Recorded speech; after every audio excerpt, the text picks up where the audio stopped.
In life, one has many choices that they must make. For example, you may wish to have a girlfriend or perhaps a wife. You may wish to eat veg or non-veg, perhaps even vegan. But if you had to choose a car, a supercar, what would you pick? Stay tuned.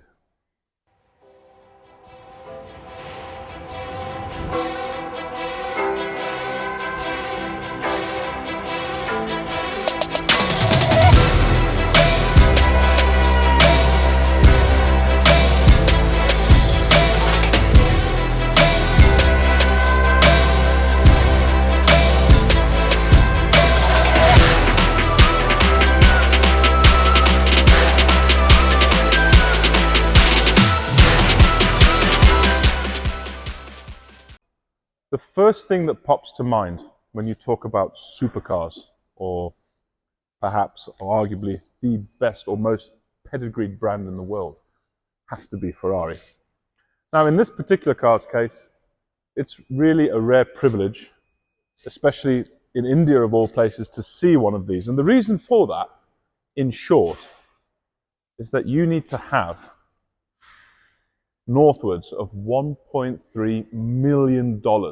That's almost 10 crore Indian rupees to buy one of these. How does one make sense of spending northwards of $1.3 million or 10 crore rupees on a car? To many of us out there in the real world, it doesn't make any sense. But for those people who have the ability to afford one or maybe even 10 different types of this car, collectors, people who want the very best, it's time we get into their shoes and look at it from their perspective.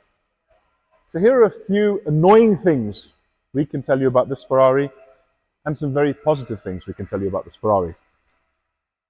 Now we've got to start with the engine. It's a 3.9 litre mid-engined V8. Produces 711 horsepower and over 800 newton meters of torque, which would propel it to 0 to 100 in about 2.8 seconds. So as far as getting substance for the $1.3 million, that's a very good start, because if you were to compare it against anything else available in the market, you may find something with more horsepower, but 0 to 100 in 2.8 seconds, that's cutting it thin for the competitors.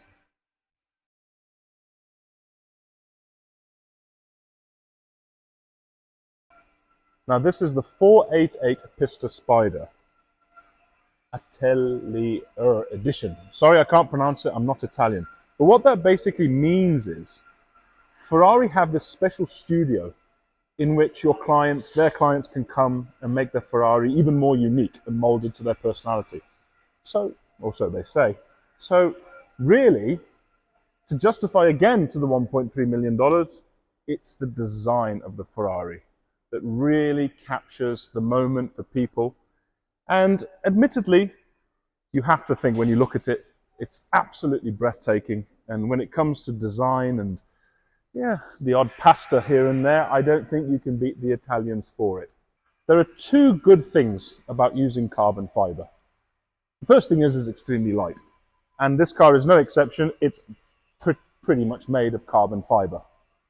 And the second good thing about carbon fiber is it looks quite appealing. But to some people, it just looks like jagged metal or plastic. But it's one of the most expensive materials to buy, and this car is absolutely screaming in it. You've got the doors, you've got half of the steering wheel, the bottom plate of it, along with the paddle shifters, the interior trim, even the console where you've got your launch button, your auto and your R. It's covered in it. Now, personally, if you ask me, I like this. And as far as substance goes, it is one of the most expensive interiors that you can have on any car, provided it's an option. But if you go in for the 488 Pista Spider in this trim, that's what you get as stock.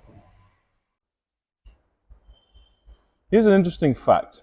The father of Ferrari, that's Enzo Ferrari, before he founded Ferrari, actually used to race for Alfa Romeo.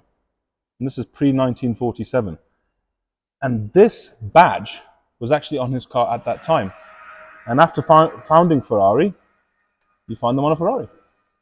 Now, last but certainly not least, other than the fact that the rear of this car is pretty much one of the best looking cars I've ever seen, you also buy a Ferrari for its sound. Check this out.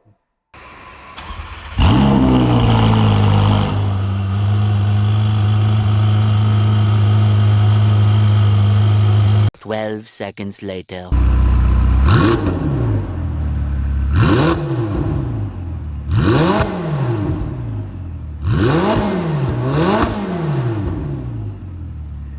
Okay, time to talk about some not so good things about the Ferrari, starting with the space.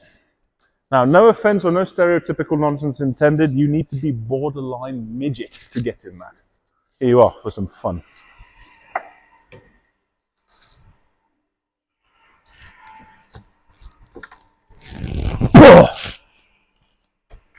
Yeah, I'm having a GTR. Now, obviously the biggest problem with anything like this, or any sort of supercar, is the ground clearance.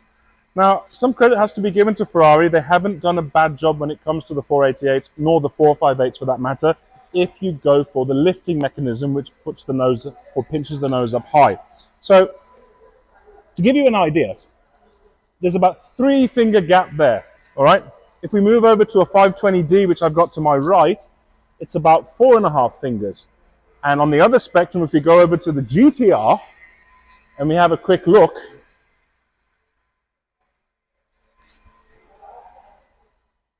oh dear, not even 2 fingers. So you've got to give Ferrari some credit. It's not the most practical car out there, but ground clearance wise, not too bad as far as supercars go. Something you definitely don't want to do if you have a 488 Spider is bottom out at the front. Because if you do that, you've got your condensers and your AC pipes in the front, and they're almost certainly going to get damaged.